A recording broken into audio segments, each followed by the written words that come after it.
یہ ہوتی ہے شام غریباں۔ جب مجھے پتا چلا تو میرے اوپر قیامت ٹوٹ پڑی۔ میں ایک دیہاتی گھرانے میں پیدا ہوا۔ مذہب کے بارے میں میری معلومات گاؤں کے مولانا کی معلومات تک محدود تھی۔ ان کی کل قابلیت یہ تھی کہ وہ پہلے والے مولانا کے بیٹے تھے جن کی وفات کے بعد وہ خود بخود تعینات ہو گئے تھے۔ محرم کے قریب آتے ہی مختلف قسم کی باتیں سننے کو ملتی تھی۔ ان کا مقصد شاید خوف پیدا کرنا تھا۔ یہ بتایا جاتا کہ شیعہ محرم میں جلوس نکالتے ہیں اور سنی بچوں کو اغوا کر کے ان کا خون نیاز میں ڈال دیتے ہیں۔ دلی طور پر میں شیعوں سے خوف زدہ ہو گیا اور دل ہی دل میں سوچا کہ کیسے ظالم لوگ ہیں۔ ایک دن ایک پکے نمازی نے کہا کہ اہل توشی بڑے عجیب ہیں، وہ جب کوئی کھانے کی چیز ہمیں دیتے ہیں تو اس میں تھوک ڈال دیتے ہیں۔ ہمیشہ سچ بولنے اور نماز کی پہلی صف میں کھڑے ہونے والے اس سفید ریش کی بات پر سوال اٹھانا تو خود پر سوال اٹھانے جیسا تھا۔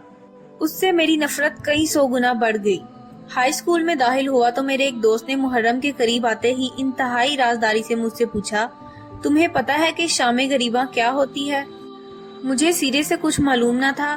میں نے کہا مجھے معلوم نہیں کیا ہوتا ہے، آپ بتا دیں۔ اس دوست نے کہا، ہمارے مولانا صاحب کہہ رہے تھے کہ شام غریباں میں شیعہ مرد و خواتین ایک حال میں جمع ہوتے ہیں اور سب لائٹیں بجھا دی جاتی ہیں۔ میٹرک کے بعد کالج میں داخل ہوئے تو پتا چلا کہ ہمارا ایک ہم جماعت کا تعلق اہل توشی سے ہے۔ پہلے تو تجسس سے اسے دیکھا، بلکہ بغور دیکھا تو وہ نارمل انسان ہی لگا۔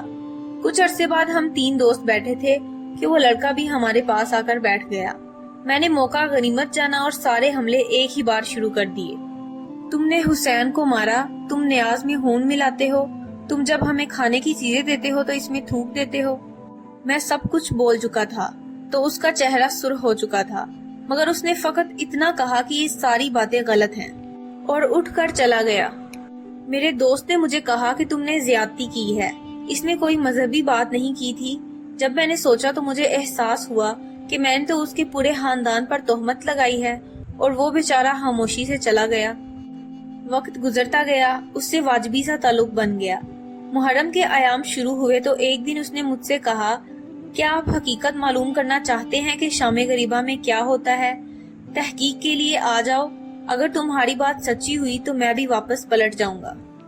مڑتا کیا نہ کرتا، اب فرار کی کوئی صورت نہ تھی، لہٰذا میں نے جانے کی حامی بھر لی۔ طے یہ ہوا کہ ہم 10 محرم مغرب کے وقت ان کے گھر پہنچیں گے، جہاں سے امام بارگاہ جائیں گے۔ حسب وعدہ جب ہم ان کے گھر پہنچے تو دیکھا کہ سب نے سیاہ کپڑے پہنے ہوئے ہیں، ایسے لگ رہا ہے جیسے بہت تھکے ہوئے ہوں۔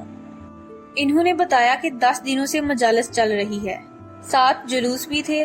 رات کا جلوس دیر سے ختم ہوا اور صبح پھر 10 محرم کا جلوس تھا، اس لیے پورا دن اس میں شریک رہے ہیں۔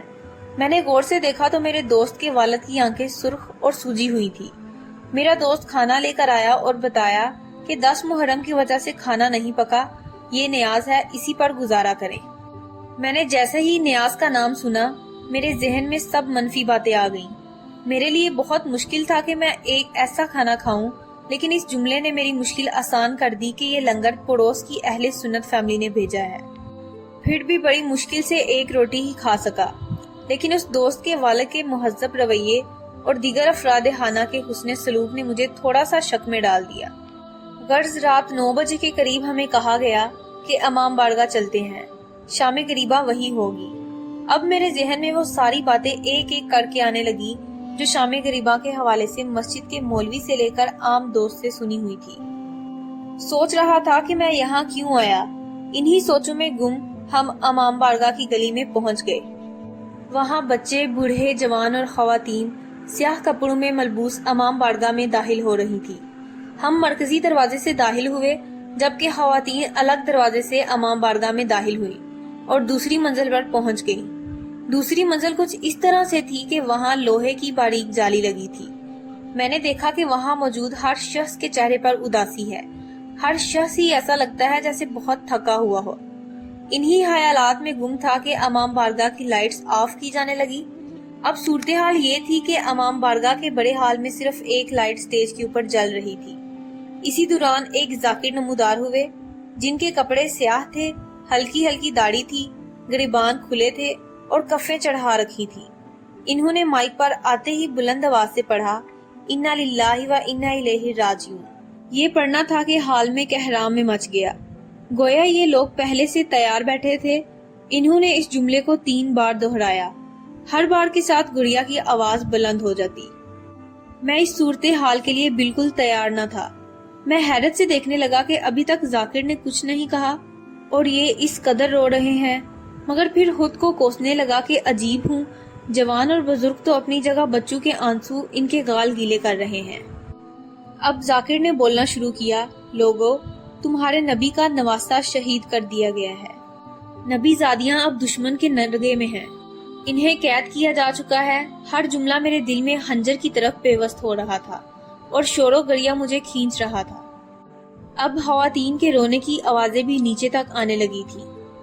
ذاکر نے کہا کہ آج صبح ماؤں کے پاس بیٹے تھے، اب شام غریباں ہیں، اب وہ بیٹے نہیں رہے۔ ذاکر پڑھتا رہا اور مجھے پتہ ہی نہیں چلا کہ کب میری آنکھوں سے آنسو بہنا شروع ہوئے، کب ہچکیاں بندھی اور کب آواز بلند ہوئی۔ شام غریباں ختم ہو چکی تھی اور میں خود کو قافلہ حسینی کا شریک سمجھ رہا تھا۔ مجھے لگ رہا تھا کہ میری فکر کی بھی شام غریباں تھی۔ میرے دماغ میں بڑے مقدس بت ٹوٹ چکے تھے، جو قرآن کی تلاوت کرتے تھے، جو پہلی صف میں نماز پڑھتے تھے۔ ان لوگوں نے کیا ستم ڈھائے تھے، میرے نبی کے خاندان کے لیے رونے والوں کے بارے میں اس قدر تہمتیں۔ سچ پوچھیں تو اب میرا ذہن ان کی بتائی ہر بات کو مشکوک سمجھ رہا تھا۔ اتنے میں میرا شیعہ دوست آ گیا اور روتے ہوئے میرے گلے لگا اور کہا، یہ ہوتی ہے شام غریباں، یعنی غریبوں کی شام۔ خاندان مصطفیٰ کے کٹ جانے کے بعد ان کے خاندان کی بے کسی کی شام، خاندان پیغمبر کے صحرا میں بے یار و مددگار ہو جانے کی شام، ایسی شام جس پر اہل ایمان کی آنکھیں پانی اور دل خون کے آنسو روتا ہے۔